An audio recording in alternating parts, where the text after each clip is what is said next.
Hello అండి, welcome to our channel random friends by మామూలు. అందరూ ఎలా ఉన్నారు? బాగున్నారా? మేము కూడా చాలా బాగున్నాం. సో ఈరోజు వీడియో ఏంటంటే స్టార్ట్ చేయగానే వచ్చేసింది కదా, చికెన్ పికెల్ అనమాట. ఈ చికెన్ పికెల్ వచ్చేసి అమ్మ అక్క కలిసి చేశారు, నాకు ఇష్టం అని చెప్పి.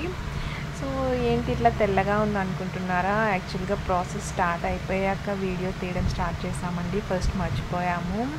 ఈ చికెన్ పికెల్ చేయడానికి ఫస్ట్ అయితే చికెన్ కొని తెచ్చి దాన్ని నీట్గా కడిగిన తర్వాత ముందే వాడికి చెప్పాము చిన్న చిన్న ముక్కలుగా కట్ చేయండి పికిల్ కోసం అని చెప్పి. సో దాన్ని క్లీన్ చేసిన తర్వాత కొంచెం సాల్ట్ వేసి పసుపు వేసి ఉడికించాలన్నమాట. అందులో వాటర్ ఏమి వేయకూడదు, అందులో ఉన్న వాటర్తోనే ఉడుకుతూ ఉంటుంది. అలా నీరంతా ఇంకిపోయే వరకు దాన్ని ఉడికించాలి. ఈలోపు మనం దానిలో పికిల్లో వేసే మసాలా రెడీ చేసుకుందాము.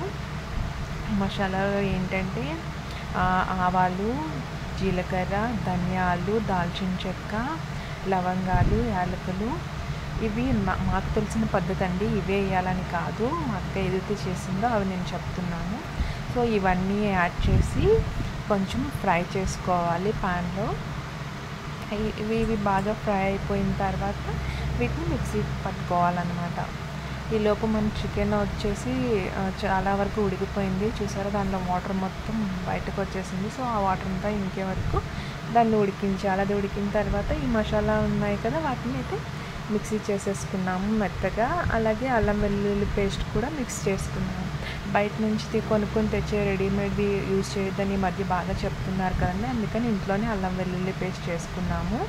సో చికెన్ అయితే మంచిగా ఉడికిపోయింది. ఆ ఉడికిపోయిన చికెన్ని పక్కకు తీసేసుకున్నాము. ఇప్పుడు నెక్స్ట్ ఒక బాండీలో ఆయిల్ వేసుకున్నాము. నార్మల్గా అయితే నువ్వుల నూనె కానీ పల్లి ఆయిల్ కానీ వాడతారంట, మేమైతే పల్లి ఆయిలే వాడాము. ఆ ఆయిల్లో ముందుగా ఉడికించుకున్న పీసెస్ ఉన్నాయి కదా, వాటిని మంచిగా ఫ్రై చేసుకోవాలి. మేము చేసింది అయితే చాలా క్రిస్పీ అయిపోయింది, అక్క కొంచెం ఎక్కువ ఫ్రై చేసేసింది. క్రిస్పీ అయిపోయింది కానీ టేస్టీగానే ఉంది. మీరైతే కొంచెం మీడియం లెవెల్లో ఫ్రై చేసుకోండి, ఇప్పుడు తినడానికి కూడా ముక్క కొరకడానికి కూడా బాగుంటుంది. అట్లా మొత్తం ఫ్రై అయిపోయిన తర్వాత ముందుగా తయారు చేసుకున్న మసాలా అల్లం వెల్లుల్లి పేస్ట్ని అది ఆయిల్లో వేసుకొని కొద్దిసేపు ఉడికించాలి, అదే ఫ్రై చేయాలి. అది కొంచెం ఫ్రై అయిన తర్వాత ముందుగా మనం ఫ్రై చేసుకున్న చికెన్ ఉంది కదండి, ఆ చికెన్ ముక్కలు తీసుకొచ్చి ఇందులో యాడ్ చేసేసి కలిపేయాలన్నమాట. కలిపేసిన తర్వాత దీనికి తగ్గట్టు నిమ్మకాయలు కూడా వేసుకోవాలి. నిమ్మకాయలు వేసుకుంటే ఏంటంటే నిల్వ ఉంటుంది, ఇంకా టేస్ట్ కూడా ఉంటుంది కదా. మేమైతే 3 kgs చేసాము. దానికి తగ్గట్టు అమ్మ ఒక 10 నిమ్మకాయలు అట్లా వేశారు. 10 నిమ్మకాయలని స్క్వీజ్ చేసేసి నిమ్మరసం కలిపేశారు. మొత్తానికైతే చికెన్ పచ్చడి చాలా బాగా వచ్చింది, టేస్ట్ కూడా చాలా బాగుంది, నాకు బాగా నచ్చింది. మీలో కూడా ఎంతమందికి చికెన్ పచ్చడి అంటే ఇష్టమో కింద కామెంట్ సెక్షన్లో కామెంట్ చేయండి.